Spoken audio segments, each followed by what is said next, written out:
शानदार हैं, लाजवाब हैं, जिंदा हैं और आबाद हैं। अगर इस पल में आप ऐसा महसूस कर रहे हैं तो फिर आप तैयार हैं। आप तैयार हैं मेरे नए बिजनेस आइडिया को खुद के अंदर संभाल लेने के लिए। दोस्तों, मैं राहुल ज़ैफ आपके लिए बिजनेस कोच भी हूं और बिजनेस डिजाइनर भी। बिजनेस डिजाइनर मैं अपने आप को इसलिए कहता हूं क्योंकि मैं एक बिजनेस आइडिया को जन्म देता हूं, उसको पूरा डेवलप करता हूं और उसके अंदर कुछ इनपुट्स ऐसे डालता हूं जिससे कि वो एक बहुत अलग क्रिएशन बन जाता है, एक नया ही कोई कॉन्सेप्ट बन जाता है। जैसा कि आप शुरू से मेरे अगर वीडियोस देखते आ रहे हैं तो आप लोग जानते हैं कि मैं हर बार एक यूनिकनेस अपने आइडियाज में लाने की पूरी कोशिश करता हूं। दोस्तों, जिस तरह का अभी माहौल बना हुआ है उसमें साफ दिखता है हर आदमी ना केवल नया बिजनेस करना चाहता है बल्कि हर आदमी जो आम आदमी है वो भी अब आपको, अगर आप इस तरह का बिजनेस करना चाहते हैं जिसमें यूनिकनेस है तो आपको अप्रिशिएट करेगा। क्योंकि स्टार्टअप का सीधा मतलब है किसी आइडिया को तब पैदा किया जाए, किसी प्रोडक्ट को तब मार्केट में लाया जाए जब वो लोगों की जिंदगी में सहूलियतें लेके आता है। जो कोई प्रॉब्लम या कोई अड़चन या कोई तकलीफ बहुत टाइम से या कुछ कमी अगर किसी चीज की महसूस कर रहा है आपका कंज्यूमर, तो आप अगर उसका सोल्यूशन दे देते हैं तो वही प्रॉब्लम का सोल्यूशन आइडिया में कन्वर्ट हो जाता है और आइडिया में कन्वर्ट होते ही वो एक बिजनेस स्टार्टअप आइडिया बन जाता है। और जब आप ऐसा करते हैं तो यकीन मानिए कस्टमर्स आपको हाथों हाथ लेते हैं। सुनने में अच्छा लगता है पर इसके पीछे बहुत सारा रिसर्च, एनालिसिस, मार्केट का बिहेवियर, कस्टमर का एटीट्यूड, ये सब चीजें आपको समझनी भी पड़ती हैं। कुछ पहले से आपकी स्टडीज में आती हैं और कुछ आपको दर भटकने से आती हैं। ऐसा करने पर होता क्या है, कस्टमर ही आपको सिखा देता है काम कैसे करना है, पर आपको शुरुआत तो करनी पड़ेगी। कई बार मेरे पास भी इस तरह के ईमेल्स आते हैं, कई बार इस तरह के मैसेजेस आते हैं जब लोग ये कहते हैं सर बिजनेस करना बहुत मुश्किल है। हाँ मुश्किल है क्योंकि वो शुरुआत में आपका 100% नहीं 1000% मांगता है। आपको उसको सब कुछ डिवोट करना पड़ता है। आज के आइडिया के बारे में जब मैं बात करूंगा तो वो सहूलियतें देने के लिए है। प्रोडक्ट कॉमन है, मार्केट में हर जगह अवेलेबल है, आप जहां चाहे उस मार्केट के अंदर उस चीज को ढूंढ सकते हैं। 12 मासी बिकने वाला है, इसका कोई ऑफ सीजन नहीं होता। अगर इस प्रोडक्ट का ट्रीटमेंट आपने मेरे आज के बताए हुए आइडिया के हिसाब से कर लिया तो यकीन मानिए ना केवल एक सिटी, ना केवल एक स्टेट, पैन इंडिया, इंटरनेशनली आप उसको फैला सकते हैं और बहुत तेजी से एक्सपैंड कर सकते हैं। इसमें इन्वेस्टर्स भी बहुत आसानी से आपके साथ जुड़ जाएंगे, हिचकेंगे नहीं। जिस दिन भी पहली बार आप इसके बारे में किसी इन्वेस्टर को बताएंगे तो खुशी से झूमता हुआ आपके साथ चला आएगा। इतना आसान आइडिया है क्योंकि प्रोडक्ट वर्ल्ड वाइड कॉमन है, ये हर जगह उपलब्ध है। सिर्फ इसका ट्रीटमेंट आपको देना है जिसका बहुत बड़ा डिफरेंस आप क्रिएट कर सकते हैं। कुछ हद तक इस तरह के प्रोडक्ट्स बीच में कुछ लोगों ने स्टार्ट भी करने की कोशिश की, मगर उतने सिंसियरिटी से, उतने ज्यादा पैशन से, एंथुसियाज्म से इस चीज को किसी ने भी नहीं किया। आपके पास एक अपॉर्चुनिटी है कि बीच में कई बार स्टार्ट हुआ मगर ये चल नहीं पाया। कहानी वैसे ही है जैसे माई टैक्सी, माई कैब और कई ऐसी टैक्सी सर्विसेज स्टार्ट हुई जिन्होंने बहुत कोशिश की, बहुत ज्यादा मन किया उनका कि क्यों ना हम एक पूरे वर्ल्ड में वर्चुअल टैक्सी सिस्टम ला दें। मगर सक्सेसफुल कौन हुए? ओला, उबर और माई टैक्सी को टेक ओवर किया, जबकि ओला ने उसके बाद इस मार्केट में कदम रखा था। और माई टैक्सी को और ऐसे ही मेरू कैब को और कई सर्विसेज आई, उन सबको धीरे धीरे ओला, उबर ने अपने अंदर मर्ज कर लिया। तो सर्वाइवल द फिटेस्ट जो डार्विन की थ्योरी है उसके हिसाब से आपको इसके अंदर इन डेप्थ जाना पड़ेगा। फिर भी ओला, उबर से ज्यादा टफ काम नहीं है। मैं आज मुद्दे पे आता हूं दोस्तों। सबसे पहले हमें यह समझना पड़ेगा प्रॉब्लम क्या है, क्योंकि वही इन्वेंट करता है।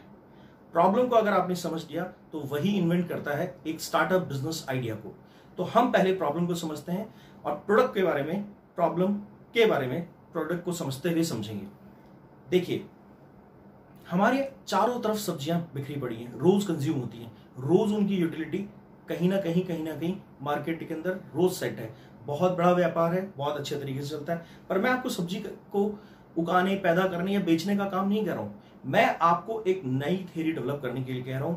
आप शुरुआत में इसे अपनी गली मोहल्ले से कर सकते हैं, बहुत कम इन्वेस्टमेंट से कर सकते हैं। शुरुआत में अगर आप बिल्कुल भी पैसा नहीं लगाना चाहते तो 1,00,000-2,00,000 के बजट से भी कर सकते हैं, पर फिर भी मेरा प्रेफरेबल जो बजट रहेगा वो 5 लाख रुपए से स्टार्टअप के लिए रहेगा, क्योंकि मैं शुरू से विजनरी होने के लिए कहता हूं, क्योंकि स्टार्टअप हमेशा एक्सपेंशन मांगता है।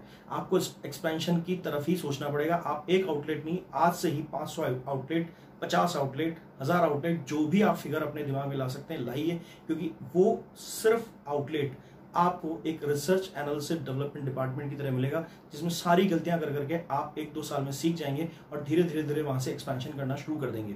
तो दोस्तों, सब्जियों को एक ऑर्गेनाइज फॉर्म में अगर आप करते हैं, स्पेशली मेट्रो सिटीज के अंदर, और स्टार्टअप सबसे ज्यादा सक्सेसफुल मेट्रो सिटीज में होते हैं, 100 से लेके 1000 करोड़ का जो भी स्टार्टअप है वो आसानी से 5 से 6 मेट्रोज पकड़ लीजिए इंडिया के, वहीं पे ही सक्सेसफुल हो जाता है। बाद में धीरे धीरे 3 टायर 2 टायर सिटीज भी उसमें जुड़ जाती हैं।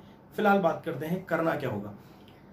देखिए, प्रॉब्लम यह है कि मेट्रोज में सब्जी बनाने का काम जनरली घर के अंदर और कहीं भी किसी शहर, गांव, सिटी के अंदर गृहिणियों का ही होता है। तो उस स्थिति में होता क्या है कि आप एक चीज पाएंगे, अगर कामकाजी महिला है या फिर ज्यादा जल्दी उठने का काम है, क्योंकि मेट्रोज में यही होता है कि थोड़ा जॉब के लिए उनके हस्बैंड भी दूर तक और देर तक ट्रेवल करते हैं, तो उनकी लाइफस्टाइल थोड़ी जल्दी स्टार्ट होती है। तो वो चाहते हैं कि हमारी जिंदगी के अंदर कुछ ऐसा हो जाए कि सब्जी की चॉपिंग बहुत मुश्किल काम होती है। तो ये एक प्रॉब्लम है। हमने इसको अब डिफाइन करना है एक सॉल्यूशन के फॉर्म में, कि अगर चॉप्ड वेजिटेबल्स किसी को बेहतरीन और ताजा फॉर्म में अगर डेली डिलीवर हो जाए तो कौन नहीं चाहेगा आपकी सर्विसेज लेना। इसके लिए जरूरत पड़ेगी आपको एक ऐप की, जिस ऐप पर आपको ऑर्डर दे दिया जाएगा। इसमें 2 ऑप्शन आप रख सकते हैं, या तो 3 दिन की एक साथ सब्जी मंगवा लीजिए और पैकेजिंग इस तरह की रखिए, जो कि हम, अगर आप हमसे कॉन्टैक्ट करते हैं तो हम आपको सारे फॉर्मेट बताएंगे कि पैकेजिंग के अंदर फ्रेश फ्रूट्स और फ्रेश वेजिटेबल्स कैसे रखी जा सकती है। लोगों को सैलड खाने का भी मन होता है, तो इस तरह की चीजें वो आपसे ले सकते हैं। दूसरा, आप कह सकते हैं कि आप रोज डिलीवरी ले सकते हैं हमसे। मान के चलिए, अगर टमाटर 50 रुपए किलो मार्केट में बिक रहा है, तो ऐसी चॉप्ड वेजिटेबल का कोई भी आपको 30 रुपया दे सकता है, जबकि इसके अंदर उसको चॉप करने का मिनिमम से मिनिमम खर्चा बहुत ज्यादा खींच के 1 रुपया 1 किलो पे आता है। पर आप सिर्फ उस सर्विसेज का स्पेशल चार्ज ले सकते हैं, क्योंकि आप उसको प्रिजर्व भी कर रहे हैं, पैकेजिंग भी कर रहे हैं, उसके अंदर एक अलग सिस्टम, एक अलग थ्योरी भी डेवलप कर रहे हैं, और ये आपका यूनिक आइडिया, तो इस वजह से मिलेगा आपको इस तरह का एडवांटेज। क्योंकि टाइम बचाने से उन्हें कहीं ना कहीं 2,000 रुपए का फायदा हो रहा है, तो वो आपको 30 रुपया एक्स्ट्रा क्यों ना दे। ऐसा सोचना भी गलत है अगर आप इस पे क्वेश्चन मार्क लगाते हैं। तो चॉप्ड वेजिटेबल्स आपको डेली अगर आपको चाहिए तो वो ऑप्शन भी दे दीजिए, और 3 दिन 4 दिन का अगर एक साथ स्टोरेज चाहिए तो वो ऑप्शन भी दे दीजिए। It's upon only customers demand. ठीक है, इसके बाद करना कैसे होता है। देखिए, इसमें क्या होता है कि कंज्यूमर को इस चीज की डिमांड आपको क्रिएट करनी पड़ेगी। इतना जरूरी नहीं है, सिर्फ समझाना पड़ेगा कि आप उसके अंदर बेनिफिट्स क्या क्या दे रहे हैं। अब आते हैं हम दूसरी चीज के अंदर। दूसरी चीज यह है कि इसके अंदर जो मशीन्स हैं वो आसानी से अवेलेबल हैं। ये मशीन्स जो हैं ज्यादातर होटल इंडस्ट्री की इन्वेंशंस हैं, तो होटल इंडस्ट्री और केटरिंग सर्विसेज वालों ने अपने लिए राहत पैदा करने के लिए इस तरह की सर्विसेज को डेवलप किया था, और लंगर में भी ये चीजें देखने को मिल जाती हैं। तो इस तरह की मशीन्स को आप गुजरात से, दिल्ली से और कई जगह हैं जहां से ये मशीन्स आप ले सकते हैं। मुद्दे की बात यह है कि इन मशीन्स में जब आप सब्जी डालेंगे तो ऑटोमेटिकली हर शेप और साइज में आपको कटिंग करके दे सकती है। तो ये भी आपका एक प्रोडक्ट की यूएसपी रहेगी। आपको बारीक चाहिए, स्लाइसेस चाहिए, जैसे भिंडी किसी को लंबी चाहिए होती है, स्लाइसेस में चाहिए होती है, कैसा भी वो अपने हिसाब से मांग सकते हैं। यहाँ तक कि लहसुन छीलने की भी मशीन होती है, प्याज छीलने की भी मशीन होती है, चॉपिंग की भी मशीन होती है, उसमें भी वैरायटी होती है। इसी तरह से आपका जो आलू है उसको छीलने की भी मशीन होती है। लगभग सब सब्जियां चॉप करी जा सकती हैं, उनको फ्रेश तरीके से रखा जा सकता है। इसकी भी मशीनें आती हैं पैकेजिंग के हिसाब से। एक चीज ये हुई, डिमांड कितनी रहेगी। डिमांड बिल्कुल रहेगी। ये एग्रेसिव मार्केटिंग कैंपेन रहेगा, और इसमें आपको इसको सॉल्यूशन बेस्ड मार्केटिंग बनाना पड़ेगा। यानी कि आपको इसके अंदर कंज्यूमर को ये चीज पे फोकस करना पड़ेगा कि we are giving some kind of solution to you. इससे कस्टमर के अंदर एक कहीं ना कहीं आपके लिए चाहत पैदा होगी, कहीं ना कहीं उसके दिमाग में आपके लिए कोई ना कोई मोहब्बत पैदा होगी कि वो आपसे जल्दी जुड़ेगा। एक मैग्नेटिक फोर्स हमेशा स्टार्टअप में रखिए, एक मैग्नेटिक चार्म हमेशा स्टार्टअप में रखिए। कंज्यूमर के बिहेवियर को समझिए। अगर आप स्टार्टअप शुरू करना चाहते हैं और अगर आपको फिर भी थोड़ा हेजिटेशन है, तो सबसे अच्छा होता है अपना हिच, अपना जो एक अड़चन सा है, एक अटकन सा है, उसको खत्म करने के लिए सबसे अच्छा है एक सर्वे करवा लीजिए। आप कंज्यूमर के पास जाके पूछिए, हम ऐसा प्रोडक्ट लाना चाह रहे हैं, आपकी क्या राय है। आपको कम से कम 5000 कस्टमर्स में से 500 से 1000 कस्टमर अपने आप एक आइडिया दे देंगे। बहुत सारी कंपनीज इसके लिए पेड सर्विस कराती है। अगर आप स्टूडेंट हैं, नए लोग हैं और चाहते हैं कि इस तरह की चीजों को आप खुद सर्वे करें, तो आप सर्वे कर सकते हैं। अब हम इसके अंदर बात करते हैं इन्वेस्टमेंट की। मैं पहले भी बता चुका हूं, फिर बता रहा हूं, ज्यादा बड़ा इन्वेस्टमेंट नहीं है। मेरा प्रेफरेबल रहता है 5 लाख रुपया। इसके अंदर आप अच्छा सेटअप डालिए, क्योंकि शुरू से आप एक अच्छा नाम लीजिए, सारे कलर्स वगैरह सब कुछ यूनिफॉर्म रखिए, जिससे कि आपका बिजनेस अगर आप एक्सपैंड करते हैं तो यहाँ पे जो पहचान बना रहा है पहली जगह पे, वो सभी जगह पे उसी पहचान से जाना जाए। पता लगा यहाँ हरा नीला पीला कलर कुछ भी लगा दिया आपने, कुछ भी डिजाइन कर दिया और बाद में वहां जाके अलग तरीके से डिजाइन कर रहे हैं, तो वो यूनिफॉर्मिटी जो एक ब्रांड की होती है, वो ब्रांड डेवलपिंग इमेज आपकी क्रिएट नहीं हो पाती। तो ब्रांड को की तरह आप शुरू से सोचना शुरू कीजिए। अपने आप का जो कस्टमाइजेशन है किसी भी चीज का, उसको प्रॉपरली रखिए। आपका जो पैकिंग है उसको भी प्रॉपर रखिए। उसका एक ब्रांड का शुरू से एक लोगो बना के रखिए। उसकी पैकेजिंग का एक स्टैंडर्ड रखिए। बिल्कुल हल्के तरीके से मत कीजिए कि बांधा एक धागे से और दे दिया, नहीं। आप जिपर बैग्स यूज कर सकते हैं। ये सब चीज जब आप हमसे कांटेक्ट भी करें और अगर आप हमारी सेवाएं लेना चाहते हैं इस प्लानिंग के लिए, तो उसके लिए भी हम अवेलेबल हैं। मैं मार्केट की बात करूं तो शायद मैं ना समझ लगूंगा ये कहते हुए कि इसका मार्केट बहुत बड़ा है। मैं इसको समझाने लगूं उससे पहले तो आपके दिमाग ने सैकड़ों तरीके के आइडियाज अपने दिमाग में ले आए होंगे कि मार्केट कैसे इसका बड़ा हो सकता है और मार्केटिंग इसकी करना किस तरह से चाहिए, कौन इसका कंज्यूमर होगा। सभी इसके कंज्यूमर है, आप खुद इसके कंज्यूमर हैं।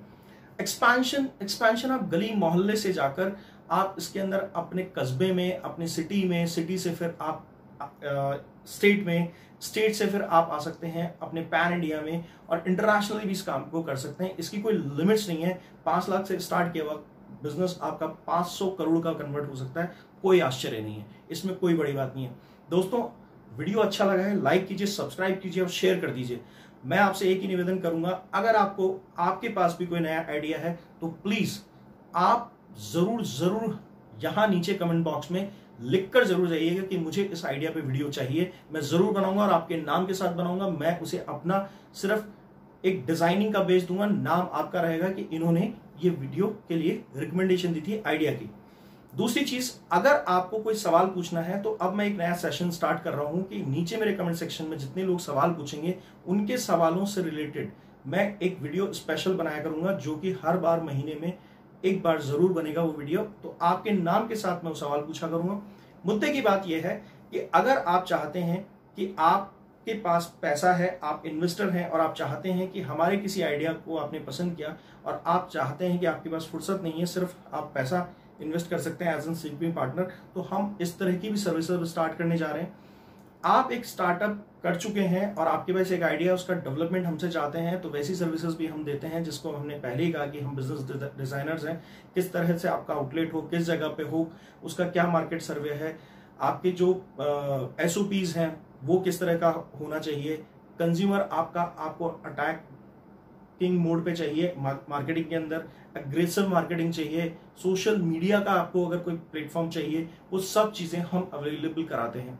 दूसरी चीज, आपको फंडिंग की प्रॉब्लम आ रही है और आप चाहते हैं कि इन्वेस्टर्स को मैनेज किया जाए, आपके पास ऑलरेडी स्टार्टअप आइडिया है और उसके लिए आपको इन्वेस्टर्स चाहिए, तो वो भी हम मैनेज कराते हैं। पर दोस्तों, पहली कंडीशन हमेशा याद रखिएगा, अगर स्टार्टअप में आपका पैसा नहीं लगा हुआ है और इनिशियल स्टेज पे ही आप इन्वेस्टर ढूंढ रहे हैं, थोड़ा तकलीफदायक होता है किसी को कन्विंस करना। तो हम जरूर कहेंगे कि एंजल इन्वेस्टर्स वाली थ्योरी पढ़िए और देखिए, उसके अंदर जाके अपने आसपास में 4-5 दोस्तों, भाइयों, बहनों, कोई भी रिश्तेदार, मम्मी पापा से अपना पैसा लेके छोटा सा फंडिंग करके अपना पहले बिजनेस स्टार्ट कर लीजिए। तो एक हम परफॉर्मेंस तो देखें। इन्वेस्टर्स इस तरह से अट्रैक्ट करना अब थोड़ा मुश्किल हो गया है। बिजनेस की प्रॉफिटेबिलिटी पहली शर्त हो गई है। इसी तरह से और जितनी सर्विसेज आपको चाहिए वो सब हम अपने बिजनेस आइडियाज के अलावा भी देते हैं। तो दोस्तों, बने रहिए मेरे साथ इसी चैनल पे। बिजनेस रेजर चैनल आपको जल्दी से जल्दी और हमेशा यूनिक आइडियाज देता रहेगा। और सर्विसेज जब भी आपको चाहिए, मेरी ईमेल आईडी नीचे दी हुई है, उस ईमेल आईडी के ऊपर आप संपर्क कीजिए, मैं आपसे जल्दी ही संपर्क करूंगा। Thank you.